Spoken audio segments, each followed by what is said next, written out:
মিনাসান কম্বানোয়া। আজকে আমরা যে বিষয়টা নিয়ে কথা বলতে এখানে এসেছি সেটা হচ্ছে জাপানে আসার ক্ষেত্রে জাপানি ভাষাটা কতটুকু গুরুত্বপূর্ণ।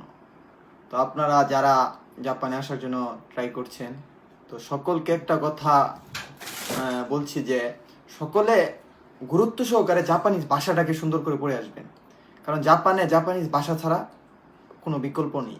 কারণ আপনি যখন জাপানে ভাষা জানবেন তখন আপনি জাপানিজদের সাথে ভালো করে কনভারসেশন করতে পারবেন, কথা বলতে পারবেন। যেমন বিভিন্ন জব সেক্টর আছে, জব সেক্টরগুলোতে আপনি সহজে জব পেয়ে যাবেন। তাই আপনাদের সকলের উচিত যে জাপান আসার আগে বাংলাদেশে যতটুকু সময় পাবেন ওইটুকু সময়ের মধ্যে N5 কমপ্লিট করার পরে অনেকে দেখা যায় যে বসে থাকে। তো N5 কমপ্লিট করার পরেও যেইটুকু সময় থাকবে N4টা ট্রাই করবেন কমপ্লিট করে আসার জন্য।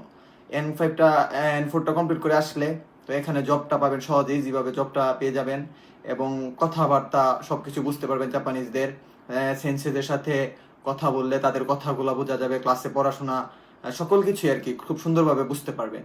তাই আমাদের বাংলাদেশে আমরা বেকার সময়টা নষ্ট না করে আমাদের সকলের উচিত যে আমরা সুন্দর করে N4টা কমপ্লিট করে যেটুকু সময় থাকে সবকিছু কমপ্লিট করে আসি, তাহলে মানে জাপানে আপনি সহজেই চলতে পারবেন।